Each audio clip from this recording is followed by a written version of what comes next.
जय रघुनाथ जी की। मैं कुंवर राजेंद्र सिंह नरूका, बसेठ अलवर, राजस्थान।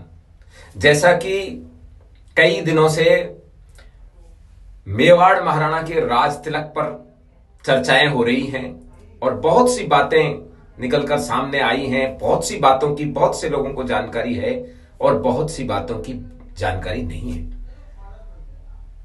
सबकी इच्छा है कि दोनों परिवारों में सौहार्द हो, ये सब चाहते हैं। ऐसा एक भी व्यक्ति नहीं होगा, मेवाड़ हो चाहे मेवाड़ के बाहर के लोग हों, लेकिन वो सौहार्द तब स्थापित हो सकता है जब दोनों ओर से एक दूसरे के प्रति मान सम्मान और सौहार्द हो। चूंकि स्वर्गीय महाराणा महेंद्र सिंह जी के देवासान देवलोक गमन पर अरविंद सिंह जी और लक्ष्यराज सिंह जी दोनों का वहां नहीं आए और इससे ये खटास बहुत बड़ी बन गई है।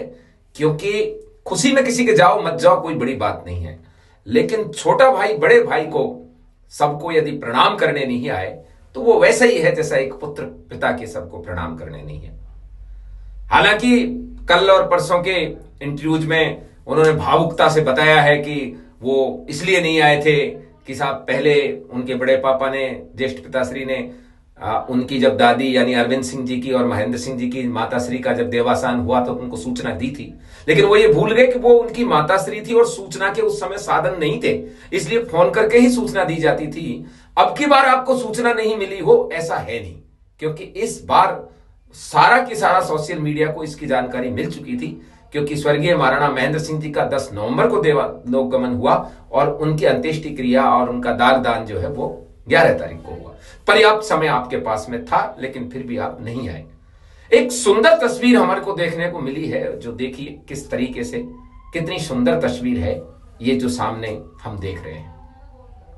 ये सुंदर तस्वीर है और ऐसी तस्वीर की एक बड़े भाई बैठे हुए हैं और उनकी अनुज वधू और उनका अनुज उनको प्रणाम कर रहे हैं। और प्रणाम करते समय एक बात बिल्कुल दिखाई दे रही है कि बहुत ही भावपूर्ण सम्मान से वो प्रणाम कर रहे हैं।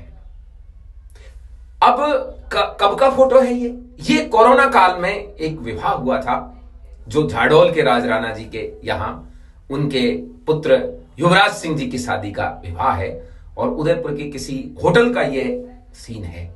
लेकिन जब आज से 2020-21 में ये कोरोना काल का वीडियो है और इतना प्रेम है, यदि लक्ष्यराज सिंह जी और कौरानी निवृत्ति कुमारी जी की ओर से सम्मान है तो फिर क्यों नहीं दोनों भाई मिल सकते हैं और वो मिलेंगे भी।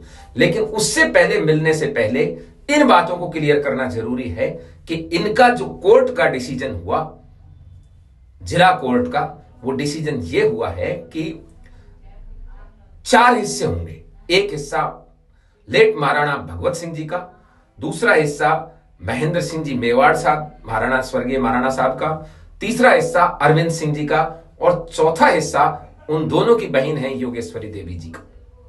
अब चूंकि महाराणा भगवत सिंह जी भी नहीं रहे तो उनका हिस्सा भी फिर वापस 3 में बटेगा और इसी तरीके से महाराणा महेंद्र सिंह जी का हिस्सा महाराणा विश्वराज सिंह जी और जो बाईजी लाल त्रिविक्रमा कुमारी जी हैं उनके में एज पर नियम के हिसाब से आएगा।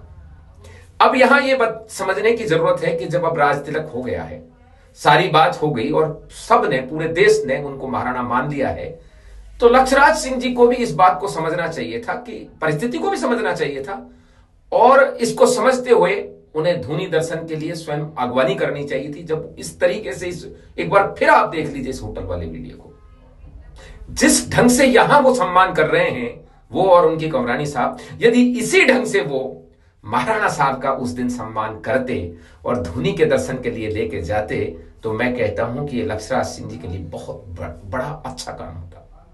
अब आज की स्थिति यह है कि पूरे देश में महाराणा साहब का जो ग्राफ है, टीआरपी है, जो महाराणा साहब की छवि है वो एकदम हाई है और दूसरी तरफ लक्ष्यराज सिंह जी की छवि एकदम डाउन है। उनकी छवि 26 अक्टूबर से ही डाउन हो गई, जिस दिन उन्होंने एक जो गौरव चौहान कवि हैं उनकी कविता को खुद तैयार करवाया और फिर उनको सॉल उड़ाना अपना और जो वो सारा ड्रामाबाजी हुआ और वहां से गिरते गिरते आज स्थिति यह है कि जमीन के नीचे यानी -3 पर चल रही है उनकी। तो इसको बैकअप करने के लिए अब इन्होंने जैसे अभी कहा कि भावुक हैं, दुखी हैं।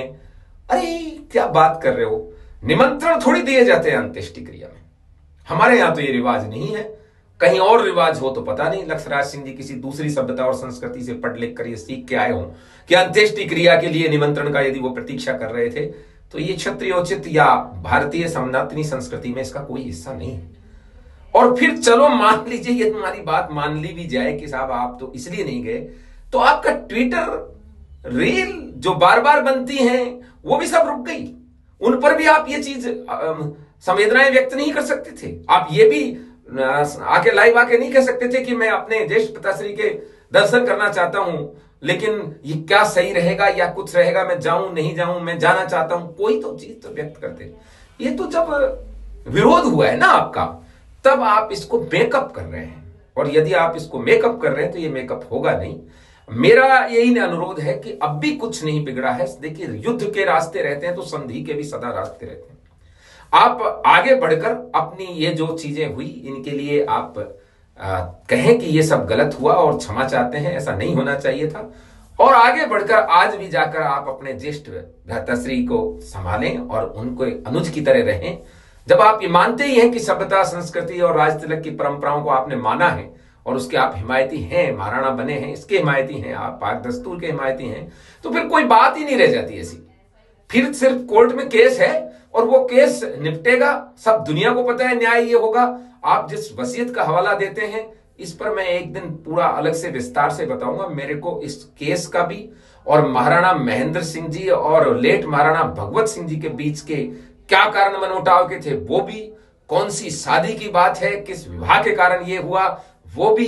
अरविंद सिंह जी और महेंद्र सिंह जी पहले एक साथ थे और उसके बाद अलग अलग होकर वो महाराणा भगवत सिंह जी के पास गए और वो राजमाता जो उस समय की महारानी सुशीला देवी जी, सुशीला कंवर जी के पास, और जो पुरान राजमाता साहब थे उनके साथ रहे। आप बार बार ये सब कहते हैं कि पिता के विरुद्ध केस कर दिया, पिता के विरुद्ध केस कर दिया। ये कोई नहीं कहता है कि राजमाता सुशीला कंवर जी ने तो अपना पूरा की पूरा जो 5वां हिस्सा 20% था वो अपने बड़े पुत्र महेंद्र सिंह जी को दे दिया और वो उन्हीं के साथ रही हैं, उन्हीं की सेवा ससुरवा जो भी बनी। आप ये मान लीजिए कि महाराणा महेंद्र सिंह जी अकेले नहीं रहे समौर बाग में। ऐसा नहीं है कि राजमहल से केवल महेंद्र सिंह जी बेदखल थे। तो क्या भगवत सिंह जी को इतना अधिकार मिल गया था कि वो महारानी को भी बेदखल कर देते?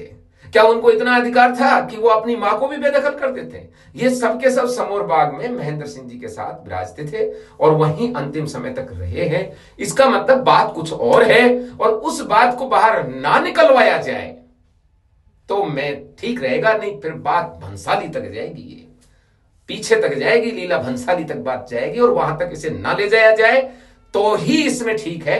इसलिए कभी भी कोई किसी ने भी यदि इस बारे में बात की ना कि महेंद्र सिंह जी और लेट महाराणा भगवत सिंह जी के बीच में संबंध अच्छे नहीं थे तो ठीक नहीं होगा। बात को वहीं से उठाया जाएगा कि महेंद्र सिंह जी और भगवत सिंह जी के बीच में संबंध बिगड़े क्यों, बिगड़ने का कारण क्या था। और जब वो कारण आएगा तो उसमें ये विवाह भी आएगा जिस विवाह के कारण भगवत सिंह जी बहुत ज्यादा बिफर गए थे।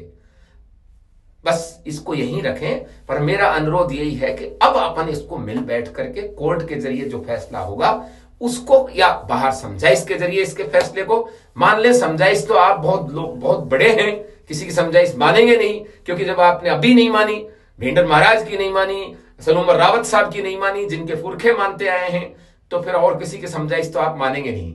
अब भी कोर्ट के डंडे से ही वहां धूनी दर्शन हुए, प्रशासन से ही दर्शन हुए और इसका फैसला भी प्रशासन से होगा। लेकिन फिर आपके पास फिर एक विकल्प बच जाएगा, फिर आप सुप्रीम कोर्ट चले जाएंगे।